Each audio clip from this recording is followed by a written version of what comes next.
Before this video begins, I just want to point out that this video is not made for kids. It's for older fans and adults who like the Thomas franchise. Enjoy the fucking video!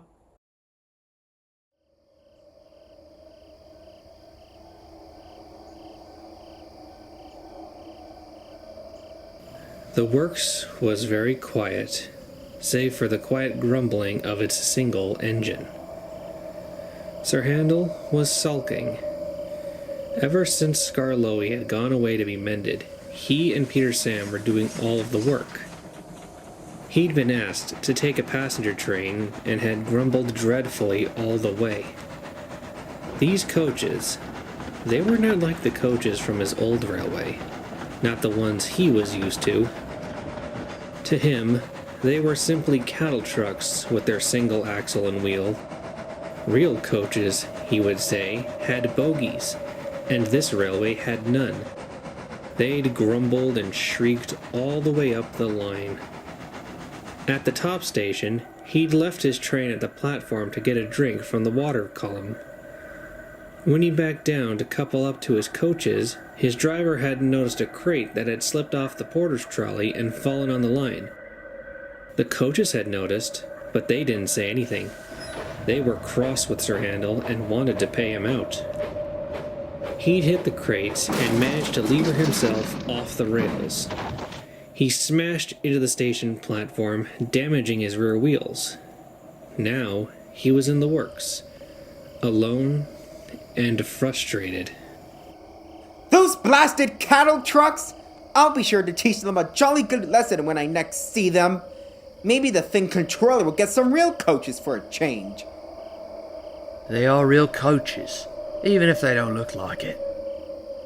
The voice made Sir Handel jump. He looked over to the standard gauge line next to him. A big, red tender engine, pushing a single coach, was backing down into the sidings. But this engine didn't have a number on its tender, just the letters LNWR. The coach had two axles, was painted cream and white with yellow lining like the express coaches. As the engine came alongside, it looked down at Sir Handel. Both engine and coach were covered in grime and dirt.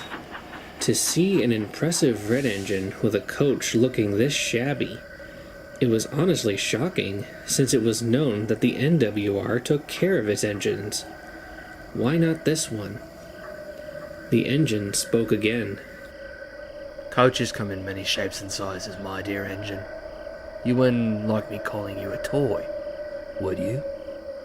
No! Sir Handel said, gathering his courage. Because I'm not a toy! But you are too small to be an engine such as me. So by your logic, you must not be a real engine. Sir Handel was getting annoyed. I am a real engine! I pulled the express trains on my old line, but those cattle trucks... Coaches. The engine corrected. They let me have an accident. That's why I'm here in the works now. It's all their fault. Sir Handel grunted. The engine sighed loudly. It sounded like it was finding the smaller engine infuriating to listen to. Be happy that is the worst you've gotten from a coach. Coaches are to be respected, only bumped when they themselves misbehave and are awkward during passenger runs. Mistreat your coaches without cause, and they will mistreat you. Rubbish! Oh, then I guess no one has ever told you. The engine said, a cold smirk forming on his face. Told me what? Oh, nothing. Just something I've heard. And it's too late for stories. You wouldn't. Yes, I would. What was I supposed to be told? The big engine grinned a little wider, steam hissing quietly from his pistons. Despite this engine's red paint, Sir Handel felt it should have been painted blue from the cold feeling he was getting from this engine. I suppose I could tell you a story that no one ever really talks about on this railway. Not that I'm surprised. It's a bit of a mystery, but if you insist, then I'll tell you. And so, the engine began.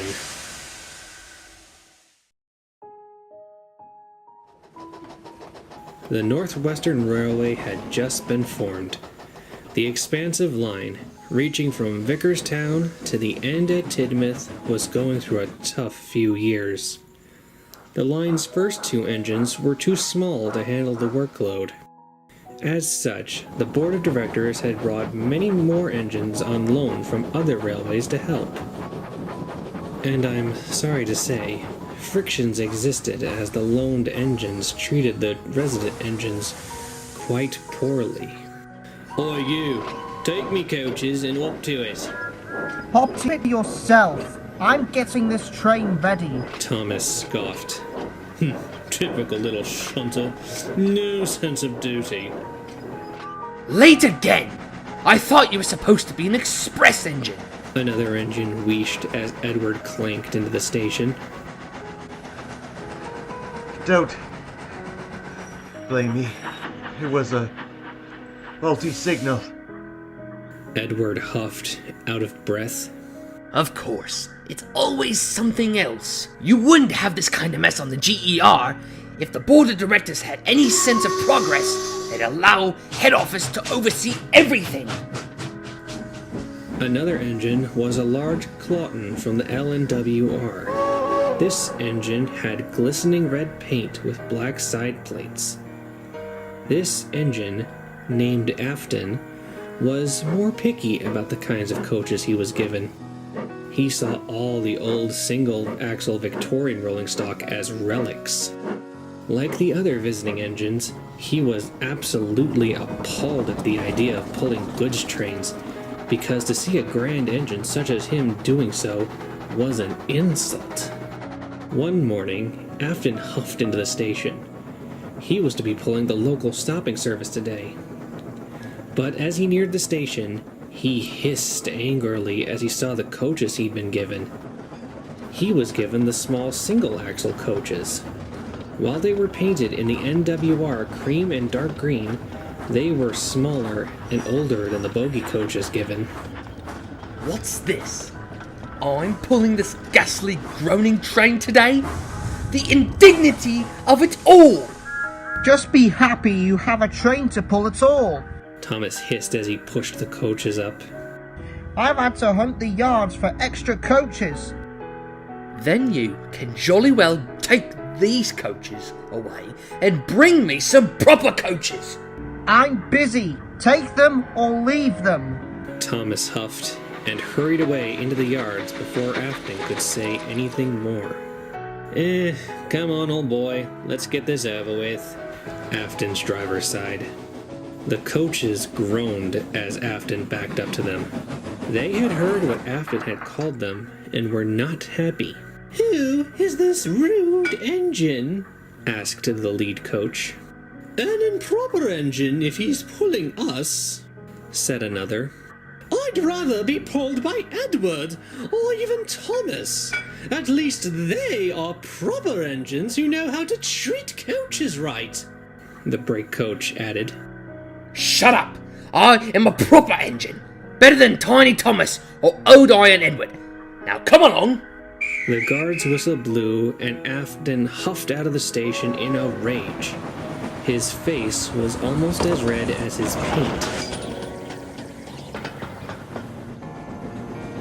As Afton raced down the line, the old coaches groaned and creaked. They were older and were not used to running at express train speeds. They tittered nervously as they rolled along. "Slow down! Slow down!" they wailed. Shut up! Shut up! Afton barked back. Just then, the brakes on the train came on.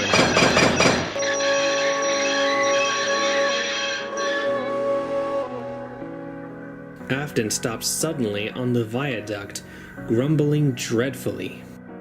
An investigation of the coaches showed that the coach just behind the engine had a loose vacuum hose. While the crew set about fixing the problem, Afton fumed angrily. He thought the coaches were doing that on purpose, making him late. Eventually, the brakes came off and the train puffed away. When Afton arrived at the last station, the big red engine hissed mournfully as he moved around the yard to shunt his own coaches away. The coaches tittered grumpily as he did so. "How At last, the journey is over, one said. I felt like my windows were going to fall out, said another. At least you two were further away from him than I was. I had to endure his groaning all the way here, said the lead coach. It would have been better if you'd not decided to hold me up, you rotten old antique. What? You blame me for that? That was your fault. Pull the other one, you horrid thing. It's not my fault you don't know how to pull coaches, you rotten red sausage. Afton quickly lost his temper. His boiler pressure shot up, and amid the hiss of his safety valve, there was a bang, and then a splintering crunch. Afton hadn't been paying attention when he'd entered the carriage sidings, and had run his coaches into the buffers hard. The buffers were bent and broken, but they were not the most damaged. That honor belonged to the coach behind Afton's tender. It was squashed between him and the second coach, crushed into a pile of splintered wood and bent metal. The other coaches shrieked in horror at the fate of their sister. Afton just sniffed indignantly. This is what you get for being weak, old antiques. If you only been proper coaches, this wouldn't have happened.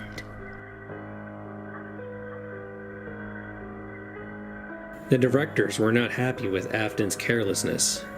One of them, a man named Topham Hatt, spoke the most severely.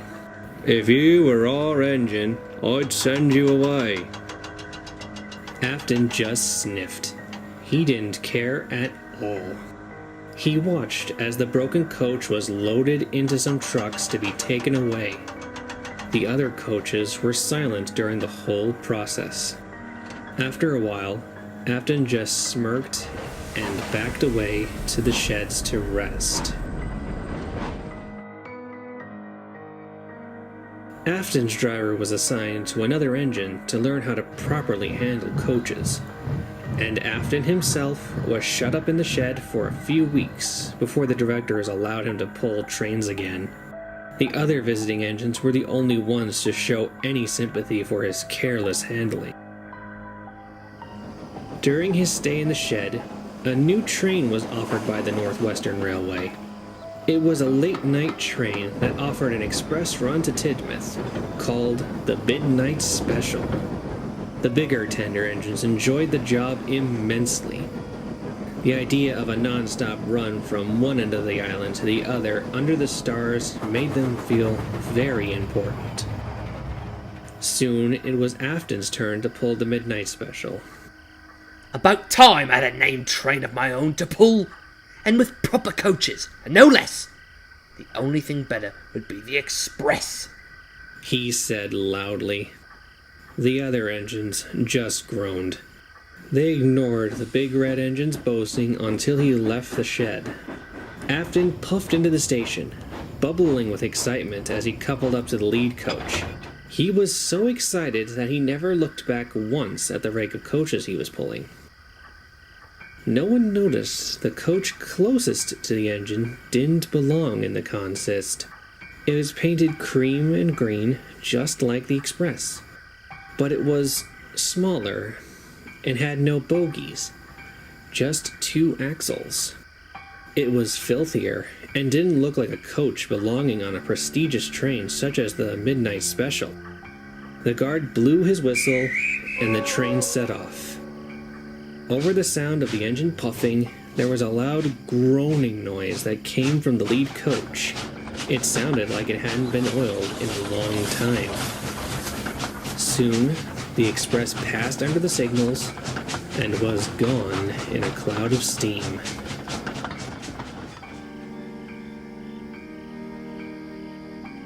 A phone rang in the signal box at Kelsthorpe Road. When the signalman answered it, it was a call from the signalman at Kildane. He wanted to know if the Midnight Special had passed through to check that the system was still operating. The Kelsthorpe signalman said he'd received a bell from the Crovansgate signal box a long time ago, but the express hadn't come yet. He checked his watch. The express was running half an hour behind. Just before the signalman could hang up the phone to call Crovansgate to send a work train to check the line, there was a knock at his door. He opened it to see the Midnight Special's guard standing there, panting heavily. "Have you seen our engine?" he asked. "What engine? No engine has passed by my box for over an hour."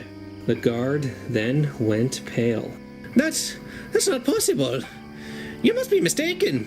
I've just come from the Midnight Special, and I've not seen our engine anywhere. I swear on me mother's head, no train puffed past this signal box. I would have seen it.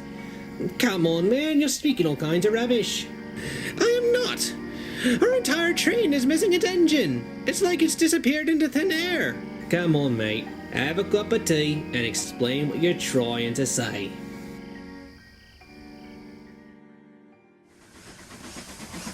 A works train was soon dispatched from Crovansgate. They found all 6 express coaches sitting on the main line neatly, and the irate passengers.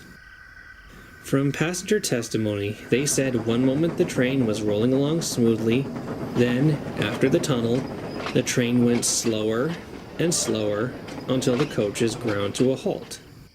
When they looked out the window to see what the problem was, they saw there was no engine at the front of their train. Workmen investigated the coaches for damage, but none was found. The coupling on the lead coach was intact. While the works engine pulled the train back to the station, the workmen searched up the line. Perhaps the engine had derailed somewhere before Kelsthorpe, and the guard just missed it. However, nothing. No trace of an engine, or even an accident, could be found. The engine crew was found the next morning, asleep on a bench at Crovansgate by a cleaner making the rounds before the first service of the day. When asked how they got there, they had no memory of what happened after their engine entered the tunnel. Just that, one minute they were entering the tunnel, and the next they were waking up on the platform. A massive search was held to look for the engine, but nothing could be found. For a long time, the Midnight Express was discontinued as the more superstitious passengers refused to ride the express after midnight, worried that if a whole engine could vanish, then why not a whole train of passengers? The mystery deepened when many of the passengers expressed concern for the people who might have gotten in the first coach. The investigators noted that all the coaches were still on the train, but the passengers were insistent that a coach was missing from the express, a small coach just behind the engine. Station staff, porters, and the engine crew of the Shunter who assembled the train were just as adamant that they had gathered the rake of 6 express coaches, no more, no less. After extensive investigations, relief was brought to the passengers to hear that everyone who'd bought a ticket for the Midnight Express was accounted for. But the mystery remained. What happened to the engine and the alleged coach? How could an engine's crew wake up at a station with no memory of how they'd gotten there? To this day, the file remains in the Vickerstown police files as unsolved.